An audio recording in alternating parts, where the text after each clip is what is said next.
ये आप कैसे जान सकते हैं कि वापडा ने आपके एक्सपोर्टेड यूनिट को ज़ीरो डिक्लेयर किया है या नहीं? अगर ज़ीरो डिक्लेयर किया है तो आप न्यू फार्मूला के तहत कैसे जाके अपने बिल को ठीक करवा सकते हैं? बिस्मिल्लाहिर्रहमानिर्रहीम, अस्सलामु अलैकुम। जी मैं हूं engineer Mohammad Yunus, MFS solar energy से। जैसा कि आप जानते हैं कि नेपरा की तरफ से एक नोटिफिकेशन आया था कि जिन लोगों ने सोलर की अप्रूव्ड डीजी कैपेसिटी से ज़्यादा एक्सपोर्ट की थी पावर, उनकी बिलों को ज़ीरो डिक्लेयर किया जाएगा। तो उसके तहत हमने देखा कि जनवरी में कई लोगों को ऐसे बिल्स रिसीव हुए जिनमें उनकी जो एमडीआई एक्सपोर्ट एमडीआई थी वो ज़्यादा थी अप्रूव्ड डीजी कैपेसिटी से, तो उनके यूनिट्स को ज़ीरो डिक्लेयर किया गया था। चंद दिन बाद ही पीपीएमसी जो कि गवर्नमेंट का एक इदारा है, नेपरा से अप्रूव्ड, उससे एक न्यू नोटिफिकेशन आया कि यूनिट्स को बिल्कुल ज़ीरो डिक्लेयर नहीं किया जाएगा, जबकि एक न्यू फार्मूला के तहत उनमें कटौती की जाएगी। तो आप सबसे इम्पोर्टेंट बात यह है कि आपको ये जानना चाहिए कि आपके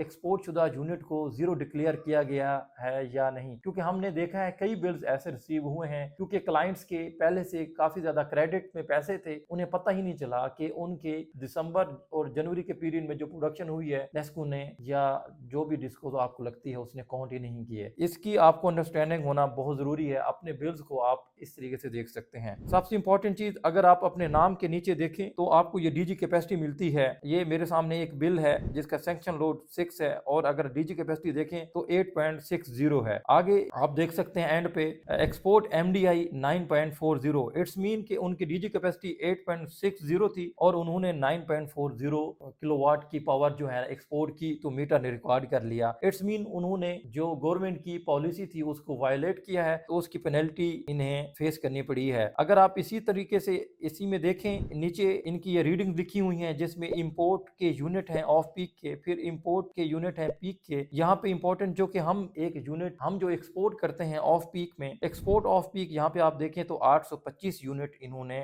इस पीरियड में एक्सपोर्ट किए थे। जबकि नीचे अगर आप कैलकुलेशन में देखते हैं जहाँ पे इंपोर्ट के 1092 यूनिट तो इन्होंने काउंट किए हैं, जबकि एक्सपोर्ट के जो कि 825 ऊपर हमारे थे, जो कि डायरेक्ट 1092 में से माइनस हो जाने थे, उन्होंने हमारे एक्सपोर्ट को यहाँ पे ज़ीरो डिक्लेयर किया है। ये सबसे इंपॉर्टेंट, कई लोगों को मैंने देखा है पता ही नहीं था कि यहाँ पे कैलकुलेशन में उनको उनके यूनिट्स को ज़ीरो डिक्लेयर किया गया है। उनके क्योंकि पहले ही ऑलरेडी पैसे काफ़ी ज़्यादा लेस्को के पास या उसके अपने जो भी रिस्पेक्टिव डिस्को है उसमें उनके पेंडिंग थे, जिसकी वजह से उन्होंने गौर ही नहीं किया कि उनके यूनिट को ज़ीरो डिक्लेयर किया गया है। अब अगर मैं इस यूज़र की बात करता हूँ तो 825 यूनिट जो हैं इनके, ये टोटली ज़ीरो नहीं डिक्लेयर किए जाएंगे न्यू फार्मूला के तहत। ये जाके बिल अपना ठीक करवाएं तो 825 में से उस फार्मूला के तहत जितना कटौती होती है वो माइनस होंगे, बाकी तकरीबन 750 यूनिट इनका बचता है। तो अगर आपका बिल भी इसी तरीके से गलत आया है, यहाँ से आप उससे चेक करें। अगर आपके एक्सपोर्ट को ज़ीरो डिक्लेयर किया गया है, आप सब डिवीजन में जाएं, एसडीओ से बात करें और ऑफिस में जाएं, विजिट करें, अपने बिल को ठीक करवाएं। जज़ाकल्लाह।